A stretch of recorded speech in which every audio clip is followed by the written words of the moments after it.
E aí, pessoal, vídeo para falar sobre o empate da Chape, mais um empate sofrido, eu sei, mais um jogo que a gente deveria ter vencido, eu sei. Manteve a gente na luta, né? Eu diria até que foi um empate, um ponto aí espremido, cara, no finalzinho do jogo, crucial. Perotti fez o gol, Perotti cada vez mais mostrando, né, apesar de não ter feito uma boa partida, mas que ele é um cara iluminado aí para ajudar a Chapecoense. Então vamos falar sobre isso, falar sobre a última rodada também, o que esperar, o que não esperar, enfim. Deixa o like aí no vídeo, se inscreve no canal, que você me ajuda muito fazendo isso, beleza? Mais uma vez não tivemos a presença do Giovanni Augusto, isso se mostrou demais aí no jogo, né? O Marcinho Júnior sofreu pra caramba para tentar cumprir as funções do Giovanni, não conseguiu, né, obviamente. E, cara, acho que o meio-campo com ele, com o Gimenez, aí ficou muito lento, tá? O Tomás, quando ele entrou, ele conseguiu dar uma maior mobilidade, ele mais uma vez entrou bem, tá? Ainda acho que não, assim, não é um cara que dá para contar muito, né? Eu talvez não teria colocado ele como titular também, porque ele tá voltando de lesão agora, é um cara que tem sido irregular aí nos últimos anos, então acho que fica difícil para contar com ele num jogo tão decisivo. Mas ele entrou bem, o fato é esse, e o time melhorou depois que ele entrou e passou a ser mais rápido, né? Fazer uma transição da defesa para o ataque mais veloz. O Volta Redonda estava jogando solto, né? O time já rebaixado, eu até falei no último vídeo que eles iam estar brigando contra o rebaixamento. Eu recebi uma mensagem de um amigo aí no Instagram falando que eles já estavam tecnicamente rebaixados, e é verdade, eu fui conferir depois, eu tinha olhado meio por cima a tabela, eles já estavam tecnicamente rebaixados. E aí estavam jogando livre, leve e solto, né? Com parte do elenco já de férias, parte do elenco também já não nos planos para o ano que vem, jogando com meio que uma base para o ano que vem. E claro que os caras querem mostrar serviço, né? Querem fazer o melhor para acabar o ano em alta, né? E pelo menos ter alguma chance aí de permanecer em alta aí no clube ou até de ser negociado para outro time. Por outro lado, a Chape estava nervosa, cara. Parecia que queria finalizar jogadas com muito cuidado, assim, tava claramente pecando ali no último passe, tanto do Márcio Júnior quanto do Carvalheira. O Marcinho também não fez uma boa partida. O Perotti também sofrendo, né, tendo que buscar muito jogo, perdido ali no meio dos zagueiros no ataque. Então não foi uma boa partida do time como um todo, né? Achei que o Gimenez também não fez um bom primeiro tempo, ele deu uma melhoradinha no segundo tempo. O Pedro Martins entrou bem também.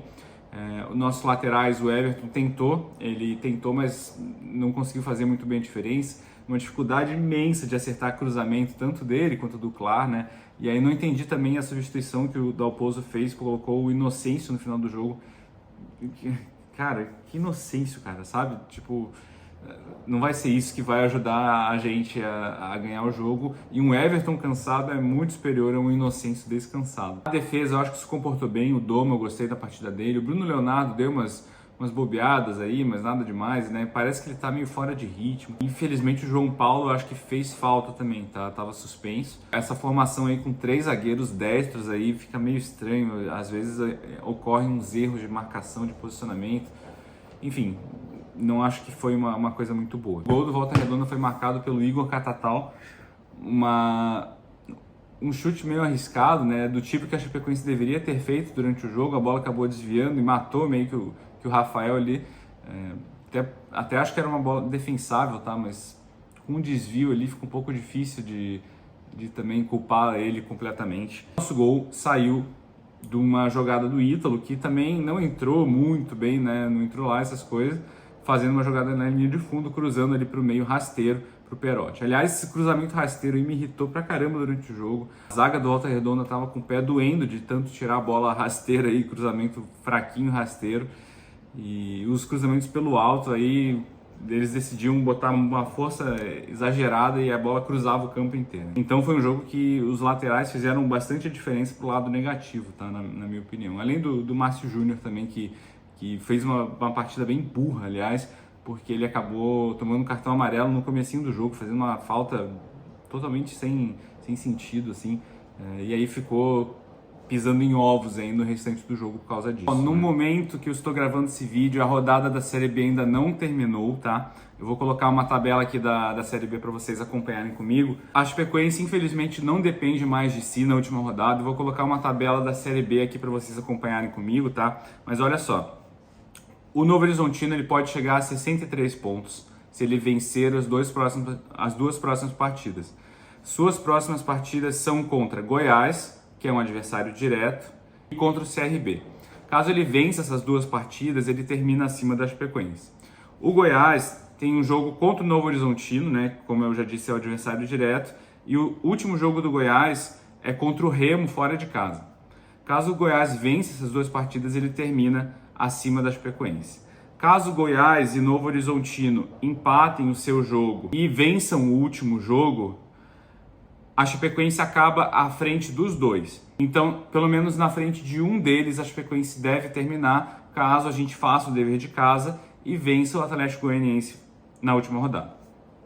O Atlético Paranaense, do outro lado, o Atlético Paranaense vai enfrentar a Ferroviária, fora de casa, e na última rodada ele enfrenta o América Mineiro em casa. Então ele provavelmente vai converter esses dois jogos em 2 vitórias e vai terminar a última rodada à frente da Chapecoense. Caso o Criciúma vença os 2 jogos, eles também terminam à frente da Chapecoense.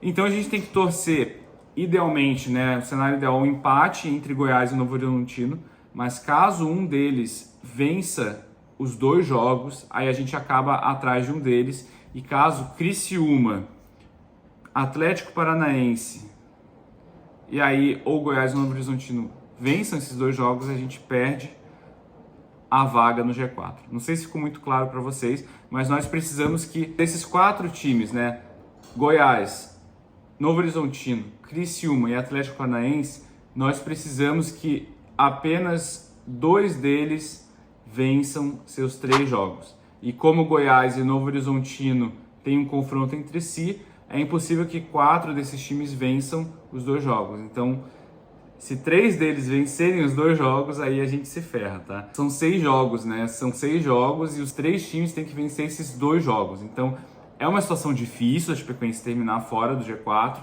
Claro que a gente tem que fazer o nosso dever de casa, mas tecnicamente a gente não depende das nossas próprias forças, vamos dizer assim.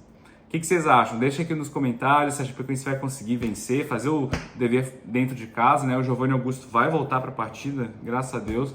E, bom, torcer, né? Cruzar os dedos e torcer para que esses times aí sejam incompetentes, coisa que eles têm sido aí nessa reta final da Série B. Muito obrigado por terem assistido o vídeo e nos vemos aí na rodada final da Série B.